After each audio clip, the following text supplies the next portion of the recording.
தமிழகத்தில் ஒரு சில இடங்களில் இடி மின்னலுடன் லேசானது முதல் மிதமான மழை பெய்யக்கூடும் என்று வானிலை ஆய்வு மையம் தெரிவித்துள்ளது. சென்னை மற்றும் புறநகர் பகுதிகளை பொறுத்தவரை அடுத்த 48 மணி நேரத்தில் வானம் மேகமூட்டத்துடன் காணப்படும் என்றும் ஓரிரு இடங்களில் லேசானது முதல் மிதமான மழை பெய்யக்கூடும் என்றும் வானிலை ஆய்வு மையம் தெரிவித்துள்ளது.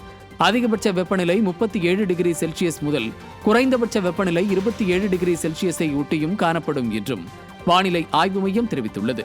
வங்கக்கடல், அரபிக்கடல், மன்னார் வளைகுடா பகுதிகளில் பலத்த காற்றும் வீசவும் என்பதால் மீனவர்கள் அப்பகுதிகளுக்கு செல்ல வேண்டாம் என அறிவுறுத்தப்பட்டுள்ளது.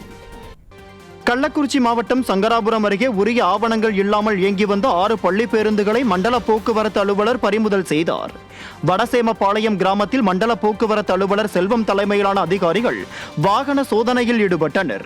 அப்போது அந்த பகுதியைச் சேர்ந்த தனியார் பள்ளியின் 6 மினி பேருந்துகள் இன்சூரன்ஸ் போன்ற ஆவணங்கள் இன்றி இயங்கி வந்தது கண்டுபிடிக்கப்பட்டது.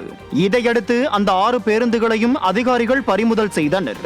ஒவ்வொரு ஆண்டும் பள்ளி திறப்பதற்கு முன்பே தனியார் பள்ளி பேருந்துகளை மாவட்ட ஆட்சியர் ஆய்வு செய்வது வழக்கம். ஆனால் இந்த பள்ளி பேருந்துகளை மாவட்ட ஆட்சியர் ஆய்வு செய்தாரா என்பது குறித்து பொதுமக்கள் மத்தியில் கேள்வியை எழுப்பியுள்ளது. விடியா திமுக அரசின் செயலற்ற தன்மையால் திருத்தணி அருகே சோதனை சாவடி போலீசாருக்காக கட்டப்பட்ட 2 ஓய்வறைகள் விஷ ஜந்துக்களின் கூடாரமாக மாறியுள்ளதாக குற்றச்சாட்டு எழுந்துள்ளது. கடந்த அதிமுக ஆட்சியின் போது திருவள்ளூர் மாவட்டம் திருத்தணி அடுத்த பொன்பாடி சோதனை சாவடியில் பணிபுரியும் போலீசார் தங்குவதற்கு வசதியாக 2 ஓய்வறைகள் கட்டிக் கொடுக்கப்பட்டன.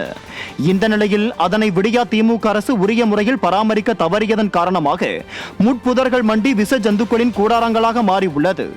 அதிமுகவை பழிவாங்குவதாக நினைத்து மக்கள் வரிப்பணத்தை விடியா திமுக அரசு வீணடித்து வருவதாக பொதுமக்கள் வேதனையோடு குற்றம் சாட்டுகின்றனர்.